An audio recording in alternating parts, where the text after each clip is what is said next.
Dear friends, आज के video में हम करेंगे लसोड़ा और गोंदा कल्टीवेशन। तो फ्रेंड्स, आप सबका स्वागत है मेरे यूट्यूब चैनल डॉक्टर सरोज चिंपा एग्री क्लासेस में।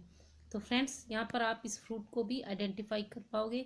यहाँ पर आप इजीली देख सकते हो कॉर्डिया स्पीसीज को। तो शुरू करते हैं।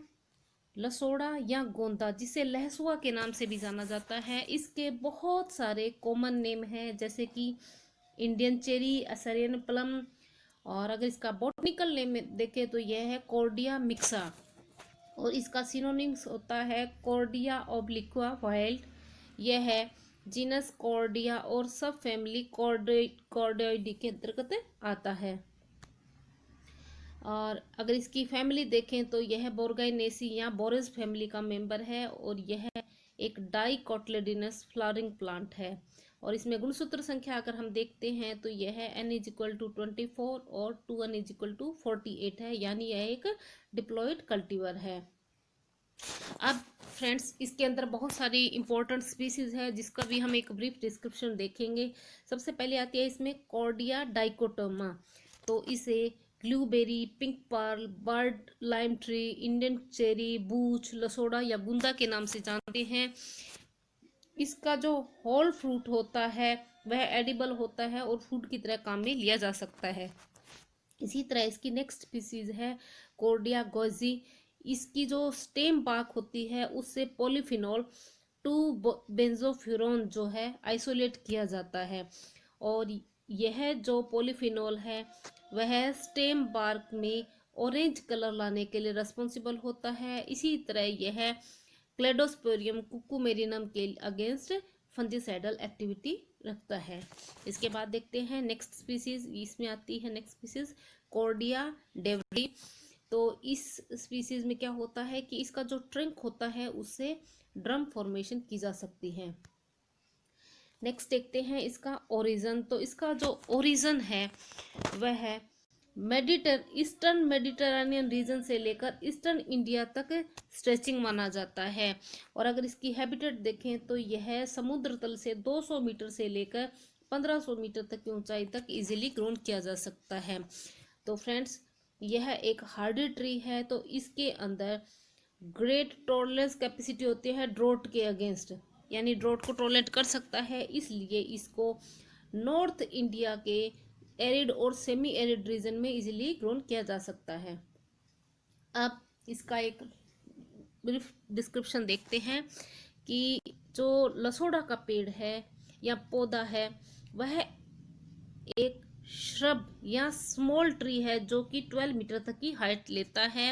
यह एक मल्टीपर्पज प्लांट है क्योंकि यह हेल्थ, न्यूट्रिशन और अदर डाइवर्सिफाइड यूजेस रखता है।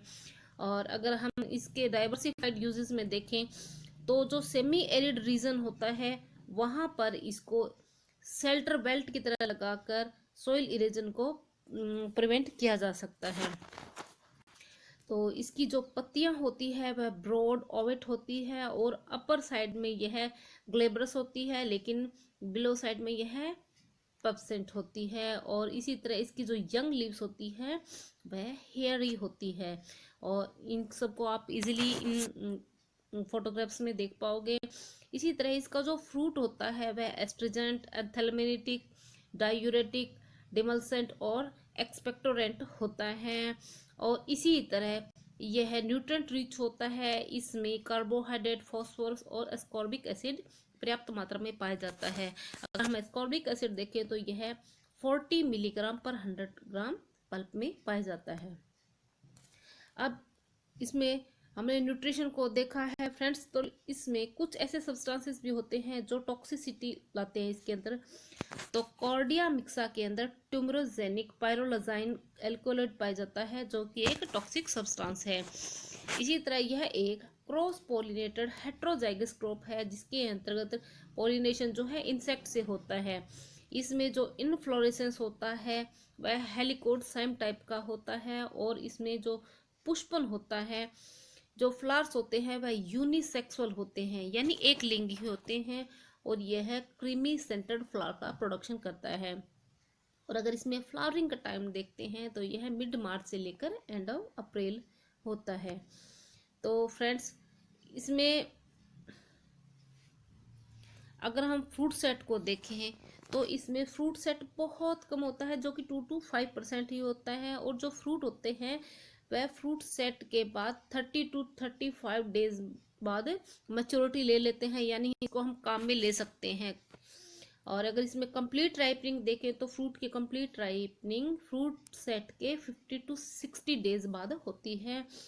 और इसकी फिर मैच्योरिटी साइन, फ्रूट मैच्योरिटी पर yellow to slightly greenish colour में आ जाता है, और जब फुल मैच्योरिटी पर आ जाता है तो यह येलो कलर में आ जाता है। अब इस की फ्रूट की पर्टिकुलर करेक्टर्स को देखें तो जो कॉर्डिया मिक्सा का फ्रूट होता है उसमें स्टिकी म्यूसिलिजेनस पल्प पाया जाता है, और राइपनिंग होने पर यह जो पल्प है वह विसिड हो जाता है और क्वाइट स्वीट हो जाता है, बहुत मीठा हो जाता है। इसके इमेच्योर फ्रूट्स होते हैं वो एक्रिड होते हैं, और इनको वेजिटेबल या पिकल की तरह काम में लिया जा सकता है। तो फ्रेंड्स, इसका जो फ्रूट होता है, राइप फ्रूट होता है, वह जनरली 6 से 10 ग्राम का ड्रूपेशियस फ्रूट होता है, जिसको कि हम रो फॉर्म में ही खा सकते हैं। और अगर इसके फ्रूट पार्ट्स देखें तो इसमें 3 अलग अलग पार्ट पाए जाते हैं: थिक एपिकार्प, म्यूसिलिजिनस मिजोकार्प और हार्ड एंड स्टोनी एंडोकार्प। तो अगर इसमें हम एडिबल पोर्शन की बात करें तो इसमें एडिबल पोर्शन होता है म्यूसिलिजिनस मिजोकार्प। अब देखते हैं इसमें टाइप्स ऑफ गोंदा। तो ये जो गोंदा का फ्रूट है वह 2 टाइप का होता है, स्मॉल फ्रूटेड और लार्ज फ्रूटेड। तो अगर इनमें हम डिफरेंस की बात करें तो इनमें ज़्यादा डिफरेंस नहीं है, इनमें सिर्फ जो फ्रूट है और लीव्स है उनके साइज में ही डिफरेंस पाया जाता है। फिर भी इनका एक लिटिल डिस्क्रिप्शन देख लेते हैं, लार्ज फ्रूटेड टाइप और स्मॉल फ्रूटेड टाइप। तो जो लार्ज फ्रूटेड टाइप होती है वह कमर्शियली कल्टीवेटेड की जाती है। इसी तरह जो स्मॉल फ्रूट वाले गोंदा है वह नेचुरली ग्रोन हो जाते हैं और ये ड्रोट हार्डी होते हैं। और नाम से ही हम समझ सकते हैं कि लार्ज फ्रूटेड टाइप होता है वो लार्ज फ्रूट का प्रोडक्शन करता है, लेकिन स्मॉल फ्रूट का प्रोडक्शन करने के साथ अर्ली टाइप होता है, यानी इसमें अगेती फलन होता है, इसके सीड्स में हाई जर्मिनेशन परसेंट पाया जाता है और इसको रूट स्टॉक की तरह काम में लिया जा सकता है। इसी तरह जो लार्ज साइज के जो फ्रूट जो वैरायटी है इसमें जो फ्रूट है वो स्फेरिकल शेप के पाए जाते हैं, लेकिन स्मॉल फ्रूट टाइप में यह स्मॉल और टर्निप शेप के फ्रूट का प्रोडक्शन होता है। अब फ्रेंड्स इसमें देखते हैं वैरायटीज। तो इसमें बहुत ज़्यादा वैरायटीज नहीं है, इसकी 2 मुख्य वैरायटी है, काजरी Z2021 और काजरी Z2025। और अगर इसमें हम हाइब्रिड की बात करें तो इसमें हाइब्रिड लेने के चांसेस जो है कम है, क्योंकि इसमें लो सीड वेबिलिटी पाई जाती है और पुअर सीड जर्मिनेशन होता है। इसमें सीड जर्मिनेशन देखें तो यह लेस देन 40% होता है। और इसी तरह अगर हम ट्रेनिंग या प्रूनिंग की बात करें तो कॉर्डिया मिक्सा का जो पेड़ है उसमें पोलैडेड और कॉपिसिंग की जा सकती है, यानी गहन कर्तन और छटनी की जा सकती है। अब देखते हैं इसमें प्रोपेगेशन। तो जो कॉर्डिया मिक्सा है उसको सीड और स्टेम कटिंग दोनों से इस तरह से प्रोपेगेट किया जा सकता है, यानी इसको वेजिटेटिवली और सेक्सुअली दोनों तरह से प्रोपेगेट किया जा सकता है। तो अगर हम सीड से प्रोपेगेशन की बात करें तो इसमें कम्प्लीटली राइपन जो फ्रूट होता है उससे सीड को एक्सट्रैक्ट किया जाता है, जिसको कि हम नर्सरी में प्लांट्स को रेजिंग करने के लिए काम में ले सकते हैं। तो सीड को काम में लेने के लिए हमको क्या करना है, इसके अंदर सीड स्कैरिफिकेशन ट्रीटमेंट करना ज़रूरी होता है। इसके लिए क्या करना है कि जो सीड्स होते हैं उनको बिफोर प्लांटिंग 6 आवर्स तक कोल्ड वाटर में हमको इसको सॉकिंग करनी है। और इससे क्या होगा कि जो सीड स्प्राउटिंग है वो विद इन 40 to 60 डेज में हो जाएगी, यानी आफ्टर स्कैरिफिकेशन भी इसमें जो जर्मिनेशन है वो जल्दी से नहीं होता है, इसका सीड बहुत हार्ड होता है।